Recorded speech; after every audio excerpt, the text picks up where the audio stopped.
प्रधानमंत्री ने दिल्ली में आपदा प्रतिरोधी बुनियादी ढांचा पर अंतर्राष्ट्रीय सम्मेलन 2024 को किया संबोधित।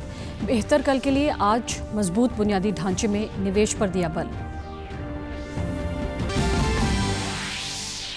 लोकसभा चुनाव के दूसरे चरण के लिए आज शाम समाप्त हो जाएगा चुनाव प्रचार। दूसरे चरण में 26 अप्रैल को 13 राज्यों की 89 लोकसभा सीटों पर होगा मतदान।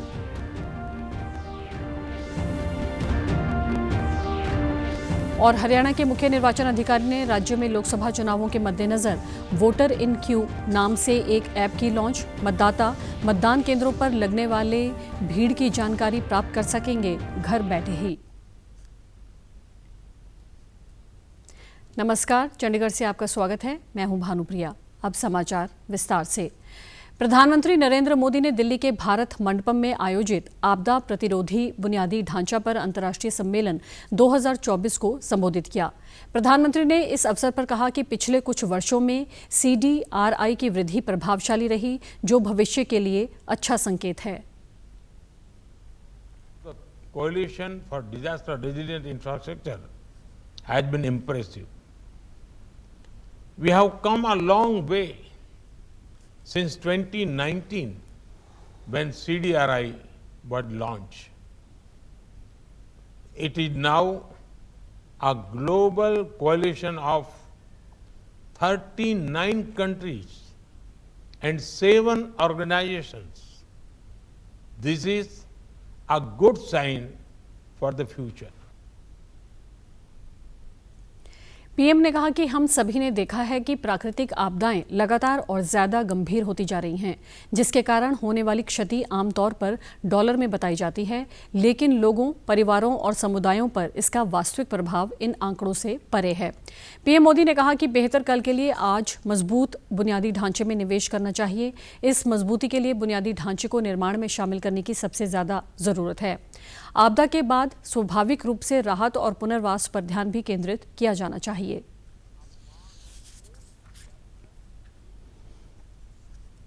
After disasters, the immediate focus is naturally on relief and rehabilitation. After the initial response, our focus should also include resilience of infrastructure.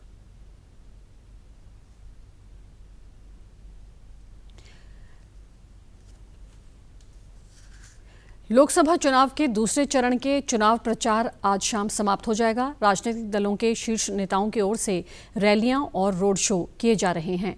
26 अप्रैल को 13 राज्यों की 89 लोकसभा सीटों पर मतदान होगा, जिनमें केरल की 20, कर्नाटक की 14, राजस्थान की 13, उत्तर प्रदेश और महाराष्ट्र की 8-8, मध्य प्रदेश की 7, असम और बिहार की 5-5, जम्मू कश्मीर और छत्तीसगढ़ की 3-3 व त्रिपुरा और जम्मू कश्मीर की 1-1 सीट शामिल है।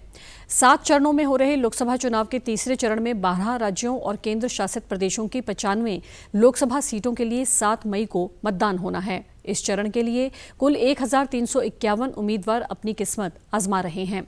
निर्वाचन आयोग के अनुसार तीसरे चरण के चुनाव के लिए कुल 2963 नामांकन दाखिल किए गए और जांच के बाद 1563 नामांकन वैध पाए गए व नाम वापस लेने के बाद 1351 प्रत्याशी चुनाव मैदान में हैं। हरियाणा के मुख्य निर्वाचन अधिकारी अनुराग अग्रवाल ने कहा है कि हरियाणा में पिछले लोकसभा चुनाव में हुए 70% मतदान को इस बार के लोकसभा चुनाव में 75% तक पहुंचाने का लक्ष्य तय किया गया है। अनुराग अग्रवाल ने मुख्य निर्वाचन अधिकारी कार्यालय में वोटर इन क्यू नाम से एक ऐप को लॉन्च किया, जिसके माध्यम से मतदाता मतदान केंद्रों पर लगने वाली भीड़ की जानकारी घर बैठे ही प्राप्त कर सकते हैं और वह मतदान केंद्र पर भीड़ कम होने पर वोट डालने के लिए जा सकते हैं। आगामी 25 मई को हरियाणा में लोकसभा चुनावों के छठे चरण के तहत होने वाले मतदान के लिए आयोग की ओर से ये महत्वपूर्ण निर्णय लिया गया है और 30 शहरी विधानसभा क्षेत्रों में वोटर इन क्यू नामक ऐप संचालित की जाएगी। उन्होंने बताया कि इससे मतदाता चुनाव के दिन मतदान केंद्रों पर लगने वाली भीड़ को लाइव भी देख सकते हैं और इस मोबाइल ऐप व वेबसाइट का पहली बार चुनाव में इस्तेमाल किया जा रहा है। अनुराग अग्रवाल ने कहा कि इस शुरुआत का सबसे बड़ा लाभ ये है कि मतदाता को वोट डालने के लिए अधिक समय तक इंतजार नहीं करना पड़ेगा और वह भीड़ कम होते ही मतदान के लिए जा सकेगा। इसके अतिरिक्त हरियाणा के मुख्य निर्वाचन अधिकारी अनुराग अग्रवाल ने बताया कि भारत निर्वाचन आयोग द्वारा युवाओं को लोकतंत्र के महापर्व में बढ़ चढ़कर मतदान के लिए प्रेरित करने के लिए टर्निंग 18 और यू आर द वन जैसे स्लोगन देकर सोशल मीडिया के जरिए एक अनूठी पहल की शुरुआत की गई है। उन्होंने कहा कि जो युवा 18 से 30 वर्ष की आयु के हैं उनके लिए आयोग ने मतदान करने पर यू आर द वन के नाम से हैशटैग दिया है। ये युवा आगामी 18वें लोकसभा आम चुनाव में अपने मत का प्रयोग कर उंगली पर लगे स्याही के निशान सहित hashtag you are the one लिखकर सोशल मीडिया पर फोटो अपलोड कर सकते हैं। इस पहल का उद्देश्य अधिक से अधिक युवा मतदाताओं को मतदान के लिए प्रेरित करना है। हरियाणा के मुख्यमंत्री नायब सिंह सैनी ने महेंद्रगढ़ के नारनौल में कल आयोजित विजय संकल्प रैली में शिरकत की। इस दौरान गुरुग्राम व भिवानी महेंद्रगढ़ लोकसभा सीट से प्रत्याशी राव इंद्रजीत सिंह व चौधरी धर्मवीर सिंह सहित अनेक गणमान्य मौजूद रहे। मुख्यमंत्री ने विजय संकल्प रैली के दौरान भाजपा प्रत्याशियों के लिए चुनाव प्रचार करते हुए कहा कि 25 मई को लोगों ने इस देश के भाग्य का फैसला करना है और प्रधानमंत्री के नेतृत्व में देश विकास की नई ऊंचाइयों की ओर बढ़ रहा है। उन्होंने लोगों से चौधरी धर्मवीर सिंह को भारी मतों से जिताने की अपील की। चर्चा करता है कि 10 वर्षों के अंदर देश ने एक नई करवट ली है। देश एक विकास की नई ऊंचाइयों की तरफ बढ़ा है। देश के अंदर जो मूलभूत समस्याओं का अभाव था, इन 10 वर्षों के अंदर उन समस्याओं को गति से लोगों के हितों के लिए उनके ऊपर काम किया है। इस दौरान भाजपा नेता राव इंद्रजीत सिंह व चौधरी धर्मवीर ने कहा कि भाजपा इस बार भी 370 से अधिक सीटें जीतेगी। तो उसका पहली नफरी से ज़्यादा में वोट पड़ता है। 282 या 83 था, उसके बाद 303 हुआ है और अब इस बार हम उम्मीद करते हैं कि 370 तक जाएगा। कि भारत को हमने विकसित बनाना है। जब 100 साल हमारी आज़ादी के पूरे होंगे तो भारत को एक डेवलप नेशन के तौर के ऊपर दुनिया आके। सामने कांग्रेस पार्टी ने कोई उम्मीदवार तय नहीं किए हैं, बल्कि ये मानिए कि इस बार यही नहीं पता कांग्रेस कितनी है। यहाँ 10 सीट हैं लोकसभा की हरियाणा में, 10 की 10 सीटों पर अलग अलग कांग्रेस है। एक कांग्रेस दूसरी कांग्रेस के खिलाफ है, दूसरी तीसरी के खिलाफ है और भारतीय जनता पार्टी को पहले से भी ज़्यादा वोट, जहां सारे देश में हम 400 पार करेंगे तो वहीं हरियाणा की भी 10 की 10 लोकसभा सीटों पर हमारा मार्जिन बढ़ेगा।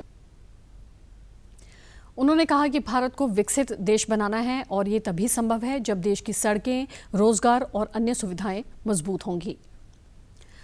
हरियाणा पुलिस द्वारा लोगों में ड्राइविंग कौशल विकसित करने के उद्देश्य से सोशल मीडिया प्लेटफॉर्म द्वारा ऐतिहासिक पहल करते हुए हरियाणा पुलिस के सोशल मीडिया हैंडल पर रोजाना ड्राइविंग स्किल्स में सुधार और यातायात नियमों की पालना के लिए वीडियो अपलोड की जा रही हैं। हरियाणा के पुलिस महानिदेशक शत्रुजीत कपूर ने ये जानकारी देते हुए बताया कि लोगों में ड्राइविंग कौशल में सुधार करने के संबंध में ड्राइविंग से संबंधित तकनीकों के बारे में जानकारी दी जा रही है कि किस तरह लोग इन तकनीकों का इस्तेमाल वाहन चलाते समय करें और सड़क दुर्घटना का शिकार न हो। उन्होंने बताया कि हरियाणा पुलिस द्वारा सड़क सुरक्षा के संबंध में कई प्रयास किए गए, जिसके परिणाम स्वरूप पिछले वर्ष की तुलना में वर्ष 2024 में मार्च महीने के अंत तक सड़क दुर्घटनाओं, दुर्घटनाग्रस्त व्यक्तियों की मृत्यु और ऐसी घटनाओं की संख्या में कमी दर्ज की गई। शत्रुजीत कपूर ने कहा कि सोशल मीडिया आज लोगों तक बात पहुंचाने का सशक्त माध्यम है और अधिकतर आबादी वर्तमान में सोशल मीडिया का इस्तेमाल कर रही है, जिसको ध्यान में रखते हुए हरियाणा पुलिस ने लोगों को यातायात नियमों के बारे में जागरूक करने और ड्राइविंग में और बेहतर बनाने के लिए वीडियो तैयार की हैं। उन्होंने कहा कि इन वीडियो के माध्यम से लेन ड्राइविंग, ब्लाइंड स्पॉट्स, हेलमेट पहनने, स्पीड लिमिट सहित कई अन्य महत्वपूर्ण जानकारियां साझी की जा रही हैं। पंजाब में संगठित अपराध को बड़ा झटका देते हुए पंजाब पुलिस ने पाकिस्तान आधारित एक आतंकवादी मॉड्यूल के साथ जुड़े एक सदस्य की गिरफ्तारी करके सरहद पार गुर्गों द्वारा योजनाबद्ध संभावित टारगेट किलिंग को टाल दिया है। पंजाब पुलिस के डीजीपी गौरव यादव ने बताया कि पकड़े गए मुलजिम की पहचान अमृतसर के गांव ऊधो नंगल के लवप्रीत सिंह के रूप में हुई है। पुलिस टीम ने उसके कब्जे से एक मैगजीन और 4 जिंदा कारतूसों समेत एक 30 बोर का ऑटोमेटिक चीनी पिस्तौल भी बरामद किया है। डीजीपी गौरव यादव ने बताया कि खुफिया जानकारी पर तेजी से कार्रवाई करते हुए काउंटर इंटेलिजेंस जालंधर की पुलिस टीमों ने रामा मंडी के इलाके में विशेष नाका लगाया और दोषी व्यक्ति के कब्जे से अति आधुनिक ऑटोमेटिक पिस्तौल बरामद करके उसे गिरफ्तार कर लिया। उन्होंने कहा कि जांच से पता चला है कि गिरफ्तार मुलजिम लवप्रीत पाकिस्तान आधारित गुर्गों के लिए काम कर रहा था, जिन्होंने समाज में डर और अशांति फैलाने के लिए जम्मू कश्मीर क्षेत्र में टारगेट किलिंग को अंजाम देने का काम उसे सौंपा हुआ था। Marshal of the air force Arjan Singh memorial hockey tournament का 5वां संस्करण कल से 30 अप्रैल तक बीआरडी के रघबीर सिंह भोला स्टेडियम में खेला जाएगा। एयर मार्शल अर्जन सिंह की स्मृति में ये टूर्नामेंट हर वर्ष करवाया जाता है। एयर मार्शल अर्जन सिंह ने वायुसेना को अपनी उल्लेखनीय सेवाएं देते हुए 1965 युद्ध में वायुसेना का नेतृत्व किया और वे 1969 में सेवानिवृत्त हुए। इसके बारे में जानकारी देते हुए चंडीगढ़ में 3BRD एयरफोर्स स्टेशन के हरजिंदर ऑडिटोरियम में एयर वाइस मार्शल सरताज बेदी ने बताया कि ये वायुसेना की प्रमुख खेल प्रतियोगिता है और पिछले वर्ष रेलवे ने ये खिताब जीता व चंडीगढ़ रनर अप रहा। एयरफोर्स स्पोर्ट्स कंट्रोल बोर्ड की ओर से करवाए जा रहे इस टूर्नामेंट में 12 टीमें हिस्सा ले रही हैं और 2 विदेशी टीमें बांग्लादेश व श्रीलंका की वायुसेना की टीमें भी हिस्सा ले रही हैं। उन्होंने कहा कि इकलौते five star decorated air marshal Arjan Singh की याद में ये टूर्नामेंट करवाया जाता है। हॉकी को बढ़ावा देने और मित्र देशों के साथ खेलों के माध्यम से जुड़ना इसका उद्देश्य है। उन्होंने टूर्नामेंट में भाग ले रही बीआरडी की 3 टीमों को भी अपनी शुभकामनाएं दी। और फील्ड भी तैयार है, सो मैं उम्मीद करता हूं कि सारी टीमें मन लगा के खेलेंगी और अपनी स्पोर्ट्समैन स्पिरिट और हॉकी की स्किल्स दिखाएंगे and may the best team win. 12 टीमें हैं अभी तो फ़िलहाल तो नहीं है, बट जैसे कि मैंने आपको बताया था कि ये एस्ट्रोटर्फ थोड़ा पुराना हो गया है तो इसको रिप्लेस करवाना पड़ेगा हमें, बट उम्मीद है कि अगली एडिशन तक ये हम रिप्लेस कर लेंगे।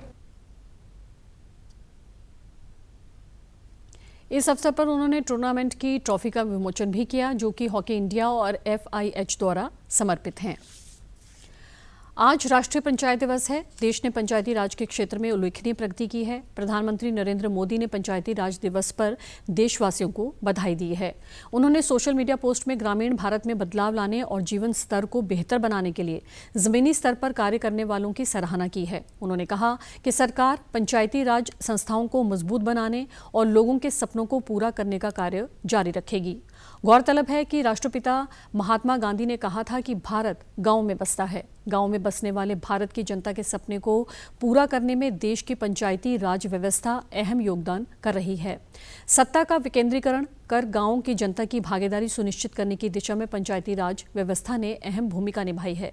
सबसे पहले 1956 में राष्ट्रीय विकास परिषद ने देश में पंचायती राज को लागू करने के स्वरूप पर बलवंत राय मेहता समिति का गठन किया, जिन्होंने 1957 में पेश की गई अपनी रिपोर्ट में देश में त्रिस्तरीय पंचायती व्यवस्था की सिफारिश की।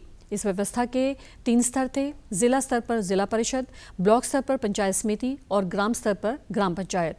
इस व्यवस्था को पहले राजस्थान के नागौर जिले में 2 अक्टूबर 1959 को लागू किया गया। 1989 में भारत संविधान में 64वें संशोधन के द्वारा एक अध्याय जोड़कर पंचायती राज को संवैधानिक दर्जा दिलवाया गया।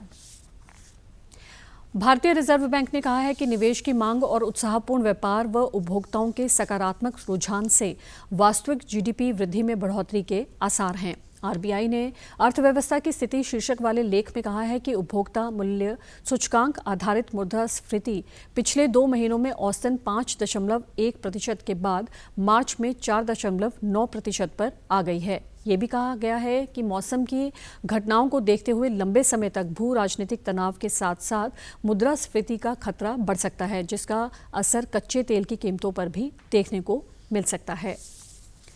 और आप हमारे समाचार YouTube channel DD news Chandigarh, Facebook DD news Chandigarh और social media X DD news CHD पर भी देख सकते हैं। इसी के साथ चंडीगढ़ से समाचारों का सिलसिला समाप्त होता है। नमस्कार।